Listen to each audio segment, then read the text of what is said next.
Il-mulej ma'kom. Qari mill-Evanġelju skont San Mark. Glorja lilek, mulej. Dak iż-żmien Ġesu d-dixxipli tiegħu waslu x-xatt ieħor tal-baħar u ġew fil-pajjiż tal-Gerażin. Kif niżel mid-dgħajsa esaq fuq wieħed li ħareġ mill-oqbra li kien maħkum minn spiritu ħażin. Dan kien jammar fl-oqbra u ħadd ma kien jista' jżommu marbut anqas b'katina għax bosta drabi leħqu rabtuh bix-xkiel u bil-ktajjen u kien jaqsam il-ktajjen u jkisser ix-xkiel u ħadd ma kellu l-ħila jżommu. Lejl u nar kien il-ħin kollu joqgħod għall-ploqbra jew fuq il-muntanji jixer u jqatta' ġismu biżrar. Kif lemmaħ il-Ġesu mill-bogħod ġara lejh, inxteħed fl-art qudiemu u għajjad bleħen qawwi u qallu: aħna x'għandna x'naqsmu, Ġesu bin Alla l-għoli, aħlif li fuq Alla li ma taħqarnix, għax kien qallu oħroġ ja spiritu ħażin minn dan il-bniedem. Imbagħad staqsih x'jismek, wieġbu Leġjun jisimni għax aħna ħafna. U beda jitolbu bil-ħerqa biex ma jkeċċihomx barra mill-pajjiż. Mela kien hemm merħla kbira ta' żieqes tira mal-ġenb tal-għolja u l-ispirti talbu ħafna u qalulu ibgħatna lejn iż-żieqes ħanitlu fihom u ħallihom imorru. L-ispirti ħżiena ħarġu u daħlu fil-żieqes u l-merħla li kienet ta' madwar 2000 ras inxteħtet għal ġol baħar mill-għoli tax-xaqliba u għerqet fil-baħar. Ir-rajja tagħhom ħarbu u marru jxerdu l-aħbar mal-belt u l-irtizet u n-nies ġiet tara x'ġara. Ġew ħdejn Ġesu u lil dak li qabel kien maħkum mix-xitan u li kellu il-leġjun ġo fih rawh bil-qiegħda liebes u moħħu f'siktu u baqgħu mibluwejn bil-biża'. In-nies li raw il-ġrajja qalulhom x'kien għadda mingħajr l-imxajtan u qżies. Imbagħad bdew jitolbu ħafna lil Ġesu biex iwarrab minn pajjiżhom. Kif kien tiela fuq id-dgħajsa, dak li qabel kien maħkum mix-xitan beda jitolbu ħafna biex iħallih jibqa' miegħu. Iżda hu ma ħallihx u qallu: mur inġabar id-dar ma' niesek u għidilhom kull ma għamel miegħek il-mulej u kif ħenna lik. Dak telaq u beda jxandar fid-Dekapoli kemm kien għamel miegħu Ġesu. U kulħadd staġeb. Il-kelma tal-mulej. Ifħir lilek Kristu. Bdew jitolbu ħafna lil Ġesu biex iwarrab minn pajjiżhom.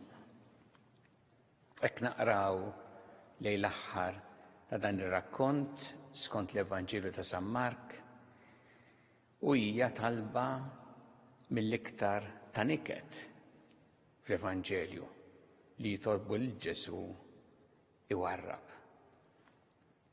Dawn in-nies kienu raw jew semgħu dak li għamel Ġesu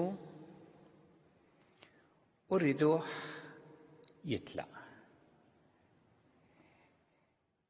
Għalina ħaġa stramba il għaliex ħadd ma kien għamel dak li għamel Ġesu. Hawnhekk kien hemm dan ir-raġel bix-xitan, anzi hu Leġjun jgħid l-Evanġelju, ġifieri ħafna spirti ħżiena fih. Dan raġel li kien vjolenti, rari ssib xi ħadd vjolenti daqshekk fl-Evanġelju u li kien jagħmel ħsara lilu nnifsu wkoll.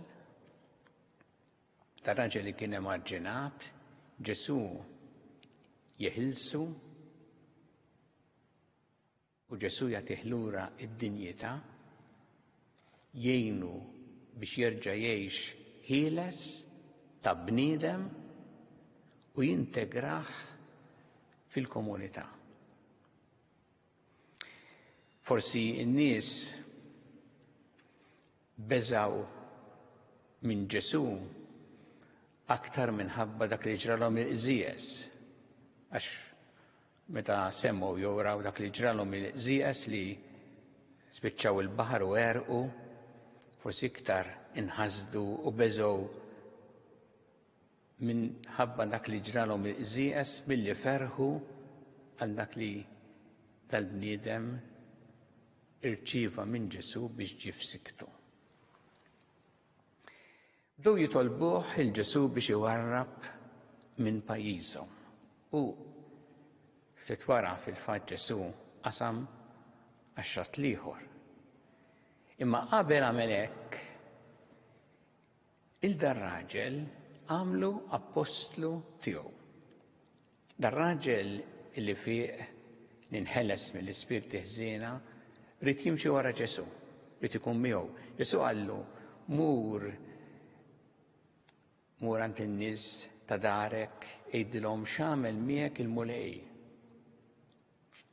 In-nies ta' daru għaliex in-nies ta' daru kellhom esperjenza differenti ħafna ta' dal-bniedem, mur hemmhekk jgħidilhom x'għamel miegħek il-mulej. U naqraw fil-Evanġelu li dan raġel mar id-Dekapoli, 10 tibliet ġifieri, 10 postijiet, iħabbar dak li għamel miegħu il-mulej.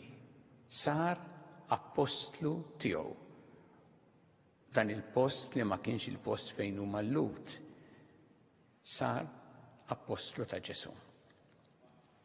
Sa x'jgħidilna Ġesu b'din il-kelma tiegħu illum? Aħna wkoll meta nesqu lejn Ġesu, jekk nesqu leh b'qalb miftuħa lilna wkoll Ġesu jeħlisna minn dak li hu ta' tfixkil fil-ħajja tagħna, mill-ispirti ħżiena li jista' jkollna x'qed ngħid forsi x-xitan, imma affarijiet ħżiena ta' tfixkil li ma jħallunix ngħixu ħilsa. U Ġesu jagħtina lura is-serenità. Hawnhekk Ġesu qasam ix-xatt, qasam għax-xatt ieħor, imposta ieħor. Għamel dan il-miraklu u reġa' lura. Għal dal-bniedem biss ma' dik in-naħa, magħna Ġesu lilna wkoll. Jekk nisqu leh għalina kull wieħed u waħda minna, Ġesu jgħinna biex inkunu tassew ħilsa u ngħixu b'serenità. Bad hemm ħaġa oħra sabiħa ħafna fl-Evanġelju tal-bniedem mhux biss baqa' grat, rikonoxxenti lejn Ġesu, kellu l-gratitudni f'qalbu, imma sar dak li ħabbar, dak li għamel miegħu Ġesu. U aħna wkoll tajjeb illi jkollna f'qalbna l-gratitudni lejn dak li għamel magħna l-mulej, imma wkoll insiru dawk li nħabbru lill-oħrajn, li nwasslu lill-oħrajn dak li għamel magħna l-mulej f'ħajjitna. Bdew jitolbu ħafna biex iwarrab minn pajjiżhom. Jiena tolqotni ħafna il-talba li għamlu dan nies f'kuntrast mat-talba li għamlu iż-żewġ disċipli ta' Emmaus meta qalulu ibqa' magħna mulej. Dawk qalulu warrab, itlaq, u dawn qalulu ibqa' magħna mulej. Aħna inċert li t-talba tagħna hija bħal dawn taż-żewġ disċipli ta' Emmaus. Il-mulej nitolbuh ibqa' magħna, ibqa' mal-eżistana, ibqa' ma' pajjiżna. Mulej la titlaqniex, la twarrabx minn ħajjitna.